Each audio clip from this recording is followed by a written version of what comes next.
আসসালামাইকুম আপনারা ভাইয়েরা কেমন আছেন সবাই? আশা করি সবাই ভালো আছেন। তো প্রতিদিনের মতো আজকে নতুন আরেকটি ব্লগ নিয়ে আপনাদের সামনে আসলাম। বান্ধব আছে দেখেন, আর বাহিরের আবহাওয়াটা মানে এত ভালো লাগতেছে। গরম কিন্তু ব্যবসা গরম, তারপরেও ঠান্ডা ঠান্ডা একটু ভাব আসতেছে, বাতাস ভালোই লাগতেছে। আর আমার সবচেয়ে পছন্দের জায়গা হচ্ছে এই বারান্দাটা। বারান্দায় আমার দাঁড়ায় থাকতে খুব ভালো লাগে। তো এখন চলুন একটু রান্নাঘরে যাব, আর হলো দেখি কি সবজি আনছি।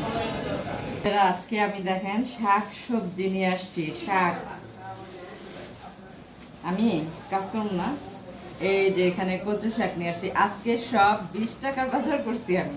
এখানে হচ্ছে 20 টাকার কচু শাক, তারপর হচ্ছে না এটা একটু বেশি, ও না এটাও এই যে কি বলে চুকা পাতা আনছি 20 টাকার, এক মোটা 20 টাকা আছে। পুদিনা পাতা, পুদিনা পাতা নিয়ে আসছি। কালো জিরা 50 টাকার কালো জিরা আনছি। আর এই সে আমার শুটকি, এই শুটকি না হইলে তো আমার খাওয়াই চলে না। শুটকি দিয়ে ভর্তা বানাই, তো এই শুটকি নিয়ে আসছি, এটা দিয়ে ভর্তা বানাবো আজকে। আর হচ্ছে এই যে 50 টাকার লাল মরিচ।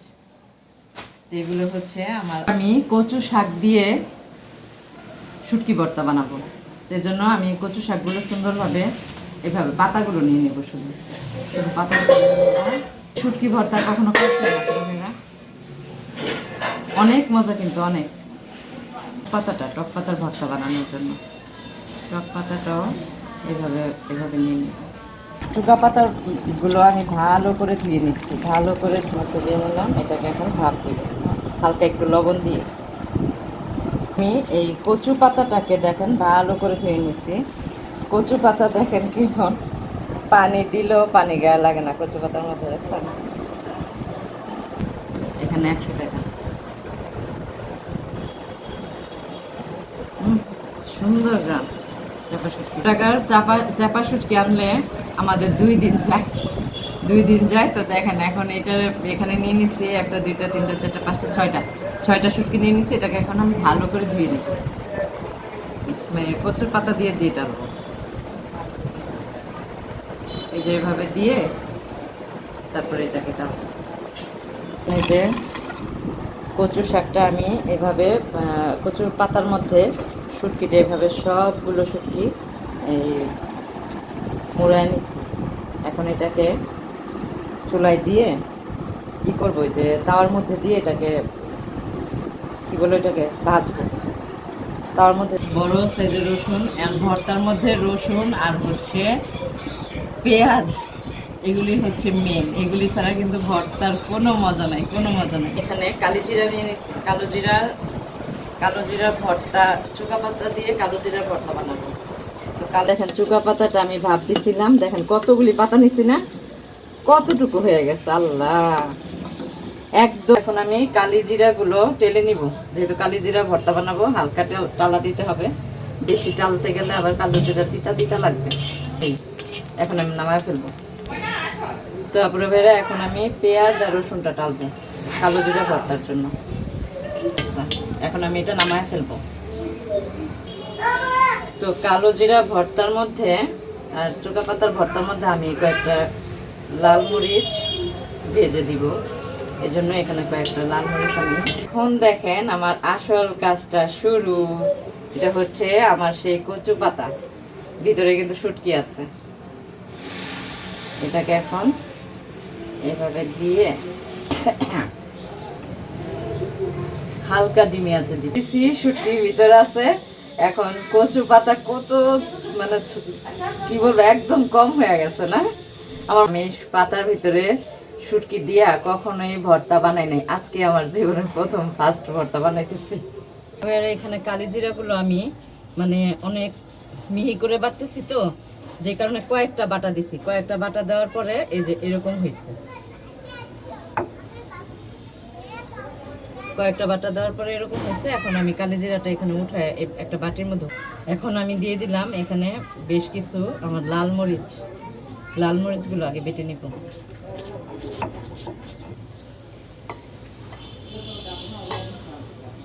পাটায় বাটা কিন্তু অনেক কষ্ট, কিন্তু বাইটা যদি খাওয়া যায় এর মতো মজা আর নাই। মরিচ, পেঁয়াজ, রসুন সব বাটা শেষ। এখন আমার সেই চুকা পাতাটা, এই যে এখন চুকা পাতাটাকে বাট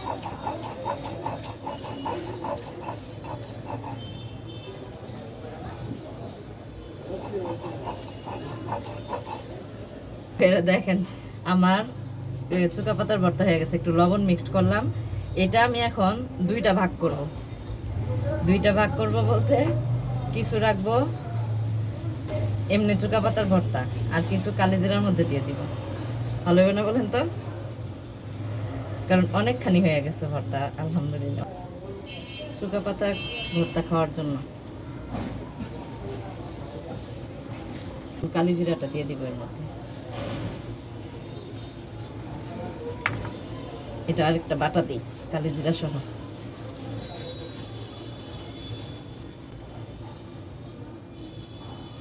এভাবে কখনো খাইছেন আপনারা? এভাবে ভর্তা বানায় দেখবেন, কালো জিরা দিয়া আর হচ্ছে এই চুকা পাতা দিয়া ভর্তা। ওরা কালো জিরা ভর্তা পছন্দ করেন না, অনেকে আছে কালো জিরা হয় কি ওই যে তিতা লাগে বা গন্ধ সহ্য করতে পারে না। ওই রকম যারা আছেন তারা এইভাবে চুকা পাতার সাথে দিয়ে ভর্তা বানায় খাবেন, অনেক ভালো লাগবে অনেক। আর কালো জিরা তো শরীরের জন্য এমনও ভালো, সর্দি ঠান্ডা কাশির জন্য। কালো জিরার ভর্তা শেষ, আর পাটাটা ভালো করে ধুয়ে নিচ্ছি যাতে কালো জিরার গন্ধটা না পায়। এখন হচ্ছে শুটকি ভর্তার জন্য আমি লাল মরিচগুলো একটু ভালোভাবে পিষে নিব, কারণ এই যে ভিজায় রাখছিলাম তো, ভিজায় রাখলে তো নরম হয়ে যায়। বিসমিল্লাহ। আমার মরিচগুলো বাটা হয়ে গেছে। এর মধ্যে আমি এখন আমার সেই যে কচু শাক আর শুটকি এটা বাটবো।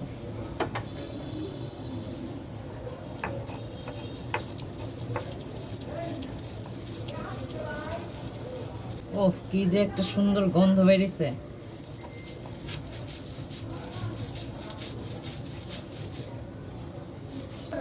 শুটকি আর কচু শাক বাইটা ফেলাইছি, বাইটা ফেলাই এগুলো একসাথে। আমার কচু পাতা আর শুটকিটা বাটা হয়ে গেছে। এখন আমার এই যে পেঁয়াজগুলো কিন্তু আমি আগে দেই নাই, এখন আমি পেঁয়াজগুলো বেটে নিব। হয়েছে ময়মনসিংহ আর হচ্ছে নরসিংদী অঞ্চলের শুটকি ভর্তা।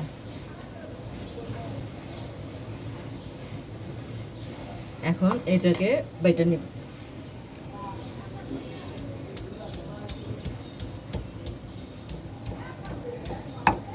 সেইটা নিলে বাড়তে সুবিধা। পাটায় যদি একবার কষ্ট করে বাইটা ভর্তাটা বানানো যায়, তো সেই ভর্তার সাথে আর কোনো ভর্তার তুলনা হয় না। ওই যে ব্লেন্ডার বলেন আর হচ্ছে হামাম দিস্তা সেচুনি বলেন, ওগুলির কাছে ফেল। এই যে দেখেন আমার পাটায় পিষায় ভর্তা রেডি। শুটকি ভর্তা ময়মনসিংহ অঞ্চলের আর নরসিংদী অঞ্চলের শুটকি ভর্তা বানাইলাম আজকে। বিসমিল্লাহ, একটু মুখে দিয়ে দেখি। ও পারফেক্ট, দারুণ স্বাদ। তারপরে এই যে দেখেন আমি এখন ভাত নিয়ে নিছি। লবণেরটা দিয়ে যাও মা। আচ্ছা, এই যে ভর্তা, এটা দিয়ে এখন পাটায় পুষায় ভাত খাবো।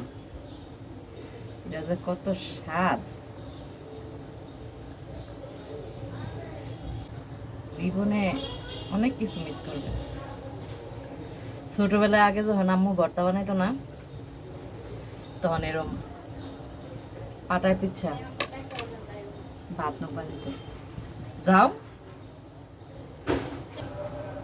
বিসমিল্লাহ।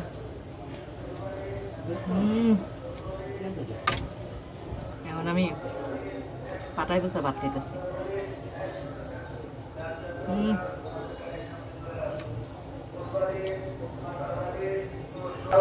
সেই টেস্ট। এইভাবে একবার বানায় খাবেন।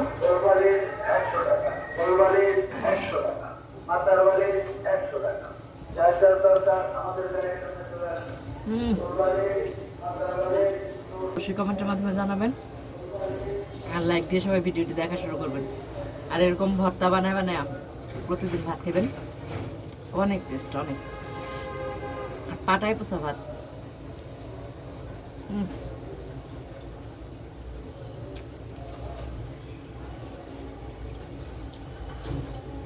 সবাই ভালো থাকবেন, সুস্থ থাকবেন, নিজেদের প্রতি খেয়াল রাখবেন, আর সাবস্ক্রাইব করতে কিন্তু ভুলবেন না, লাইক দিতেও ভুলবেন না। আল্লাহ হাফেজ।